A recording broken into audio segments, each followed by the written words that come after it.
Sir, రోజా గారిని arrest చేయడానికి పోలీసులు ప్రయత్నిస్తున్నారు. గాలింపు చర్యలు కూడా చేపట్టారు. అయితే రోజా గారు మాత్రం అజ్ఞాతంలోకి వెళ్ళిపోయారన్న వార్తలైతే వినిపిస్తున్నాయి సార్. అంటే గత కొన్ని రోజుల నుంచి కూడా మనం చూస్తున్నాం. బయటకి వచ్చి వరదల పైన ఆమె మాట్లాడింది. లోకేష్ గారిని, చంద్రబాబు నాయుడు గారి పైన, ప్రభుత్వ వైఫల్యం పైన విమర్శలైతే చేసింది. దీని కారణంగానే ఆమెను అరెస్ట్ చేయడానికి ప్రయత్నిస్తున్నారంటున్నారు. మరి ఇప్పుడు నిజంగా రోజా గారు అజ్ఞాతంలోకి వెళ్ళిపోయారా? మరి అరెస్ట్‌కి సంబంధించి మీరేం చెప్తారు సార్? యాక్చువల్‌గా ఏందంటే వరదల్లో చంద్రబాబు ప్రభుత్వం చాలా బిజీగా ఉంది కాబట్టి, ఇప్పుడు మన జోలికి రారని వైసీపీ నాయకులు భావించారు. అందుకనే వాళ్ళు ఒక్కసారిగా రెచ్చిపోయి చంద్రబాబు మీద, పవన్ కళ్యాణ్ మీద, లోకేష్ మీద విపరీతంగా నోరు చేసుకోవడం అనేది అందరూ చేయడం మొదలుపెట్టారు. జగన్ కూడా స్వయంగా పర్యటించి జగన్‌ను విమర్శించాడు. చంద్రబాబు వల్లే ఈ వరదలొచ్చాయి. చంద్రబాబు ఇంటిని కాపాడడం కోసమే వెలగటూరు దగ్గర 11 గేట్లు ఎత్తేసారు. అందుకనే వరదలొచ్చాయని నెరేటివ్‌ని బలంగా వీళ్ళు తీసుకెళ్లారు. సో, రోజా ఇంకొంత రెచ్చిపోయి మళ్ళీ ఆమె పద్ధతి పాత రోజానే మనకు బయటకొచ్చింది. పాత రోజా లాగానే ఇక్కడ వరదలు జరుగుతుంటే లోకేషు హైదరాబాద్‌లో ఎంజాయ్ చేస్తున్నాడు. పవన్ కళ్యాణ్ హనీమూన్‌కెళ్ళాడు. చంద్రబాబు ఏమో డ్రామాలు చేస్తున్నాడు. ఇలాగా రోజా రెచ్చిపోయి మాట్లాడింది. సో, ఆహ్, తె చంద్రబాబు తెలివిగా ఏం చేశాడంటే, వరదల టైంలో అరెస్టులు చేస్తే మీడియా అంతా కూడా డైవర్ట్ అయ్యి ఉంటది కాబట్టి మీడియా పట్టించుకోదు. ప్రజలు కూడా దాన్ని పెద్దగా పట్టించుకోరు. సైలెంట్‌గా అరెస్ట్‌ల పర్వాన్ని మొదలుపెట్టారు. దానికి ఇంకొక కారణం ఏందంటే, ఈ మంగళగిరి తెలుగుదేశం కేంద్ర కార్యాలయం మీద గతంలో జరిగిన దాడి విషయంలో 68 మంది మీద కేసు నమోదు చేశారు. అందులో లేళ్ల అప్పిరెడ్డి కావచ్చు, తలసల జయరాం కావచ్చు, అవినాష్ కావచ్చు, నందిగం సురేష్ కావచ్చు, ఇలాంటి వాళ్ళు చాలా మంది ఉన్నారు. వాళ్ళందరూ హైకోర్టులో ముందస్తు బెయిల్‌కి పెట్టుకున్నారు. అయితే ముందస్తు బెయిల్ ఎవరికీ ఇవ్వలేదు. దాంతో ఇప్పుడు అరెస్ట్‌లకు కూడా క్లియరెన్స్ వచ్చినట్టుగా అయింది. అందుకని చంద్రబాబు ఏం చేశాడంటే ఇది కరెక్ట్ టైము. ఇప్పుడైతే మీడియా మొత్తం వరదల మీద ఫోకస్ చేస్తా ఉంటది.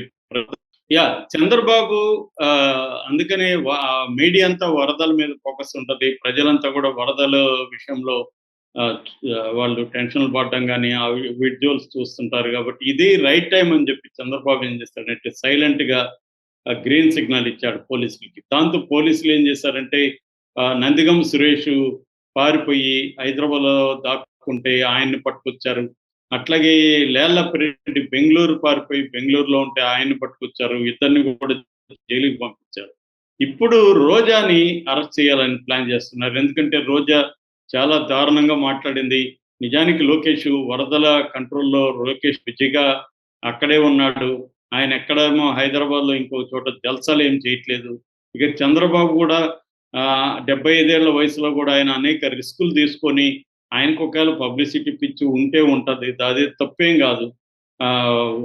ఎవడికి లేదు ఇవాళ మార్కెటింగ్ అనేది అందరికీ ఉంది. అది కాదు కదా కావాల్సింది. ఆయన ప్రజలకి ధైర్యం ఇస్తూ ప్రజల మధ్య వరదల్లో ఉంటున్నాడు, కనిపిస్తున్నాడు, పురమాయిస్తున్నాడు.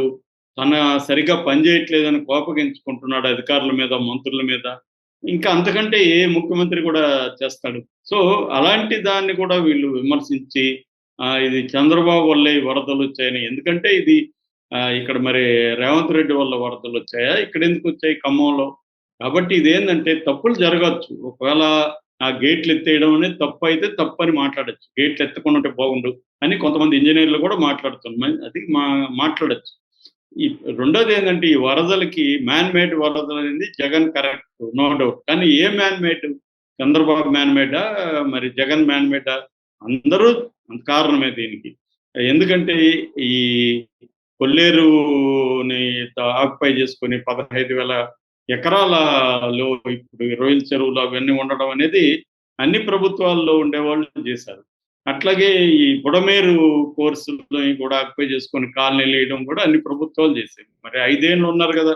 వీళ్ళెందుకు క్లియర్ చేయలేదు బుడమేరు ఆక్యుపేషన్‌ని వీళ్ళెందుకు ఇప్పుడు హైడ్రా లాగా వాళ్ళు కూడా అక్కడ వ్యవస్థ పెట్టి ఎందుకు క్లియర్ చేసి ఉండొచ్చు కదా! జగన్ ఎందుకు చేయలేదు ఆ పని?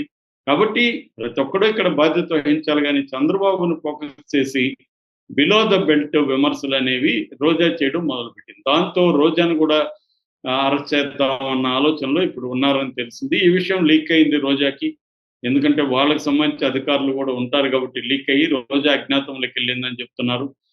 సో రోజాను కూడా వదిలిపెట్టే ప్రసక్తి అయితే లేదు. ఎందుకంటే చంద్రబాబు మీద విపరీతమైన ప్రెజర్ పార్టీల్లో నుంచి, సింపథైజర్‌లో నుంచి, మీడియా, తెలుగుదేశం మీడియా నుంచి ఉంది. రాధాకృష్ణ ఓపెన్‌గానే 2, 3 సార్లు ఎడిటోరియలే రాసాడు. జగన్ ఎందుకు చంద్రబాబు పట్టించుకోలేదు, జగన్‌ని తొక్కేయాల్సిన అవసరం, తక్షణ కర్తవ్యం చంద్రబాబుకుందని రాధాకృష్ణ ఓపెన్‌గానే తన ఇరిటేషన్‌ని, చంద్రబాబు మీద అసంతృప్తిని ఓపెన్‌గా ఎక్స్‌ప్రెస్ చేశాడు. తెలుగుదేశంలో ఎవరిని కలిసినా కూడా చంద్రబాబు మీద అసంతృప్తి ఉంది. ఎందుకు వీళ్ళు చంద్రబాబు ప్రభుత్వం జగన్ పట్ల ఇంత ఉదాసీన వైఖరి వహిస్తున్నారు.